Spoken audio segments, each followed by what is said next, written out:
friends, welcome to our channel, The Outlier 73. I'm Namita, Chartered Accountant.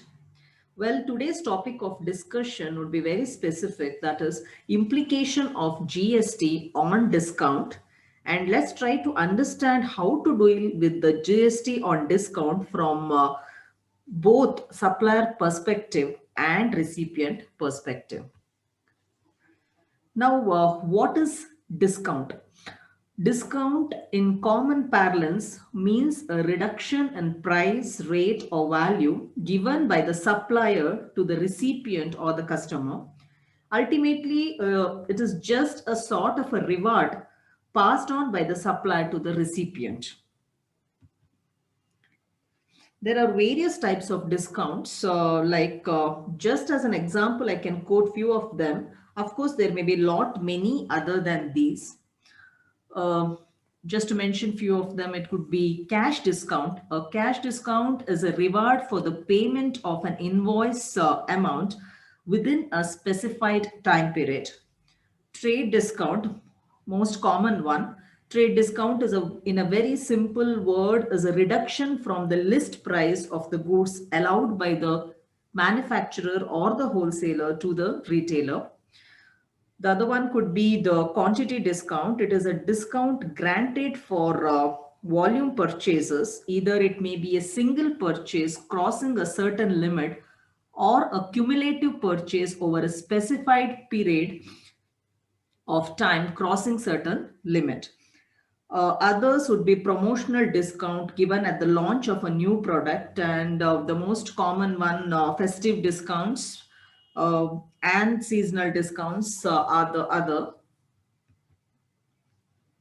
Now coming to the very important point, that is how these discounts are classified as per GST. Irrespective of any type of discount under GST, discounts are classified as whether it is given before or at the time of supply, and the second one being whether it is given after the supply. So to sum it up, the checkpoint to understand the implication of GST on discount would be whether it is given before or at the time of supply or after the supply. Now let's take up the first situation, that is discount given before or at the time of supply. Any type of discounts for that matter given before or at the time of supply will be allowed as a deduction from the transaction value, but the only condition is that such discount should be clearly mentioned in the invoice. If it is not mentioned in the invoice, then it should be included in the transaction value. Else it can be reduced from the transaction value. Now let's look into discount given after supply. Discount given after supply by the supplier to the recipient will be allowed as deduction if and only if all these three conditions are satisfied. Let me repeat, satisfaction of all these three conditions is very important to claim deduction of discount from transaction value.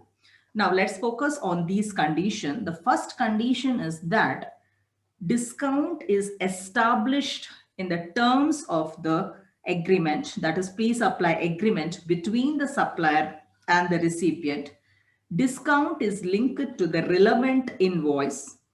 And the third one is input tax credit, that is ITC attributable to this discount is reversed by the recipient.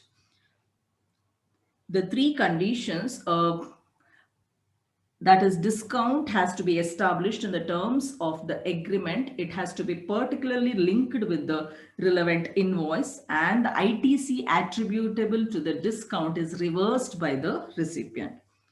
The best example in this context would be in case of quantity or volume discount, where it may not be possible to mention the discount in each invoice, the agreement becomes a very important document. Section 15 subsection 3 speaks about what transaction value will exclude. Section 15 subsection 3 provides that the value of supply shall not include any discount which is given before or at the time of supply. Such discount has been duly recorded in the invoice issued in respect of such supply. And in case if the discount is given after the supply, then such discount is established in the terms of the agreement entered into at or before the time of such supply and specifically linked to the invoice. Input tax credit as is attributable to the discount on the basis of the document issued by the supplier has been reversed by the recipient of the supply. Moving on to the next related concept would be when discount is given by the supplier as per the agreement and when it is specifically linked to the invoice, then credit note as per CGST Act with the mention of GST. Let me repeat, with the mention of the GST in the credit note has to be issued by the supplier. These credit note reduces the GST liability of the supplier and the recipient can reverse the ITC on it. Now, if the discount given by the supplier for which there is no agreement, then also credit note has to be issued.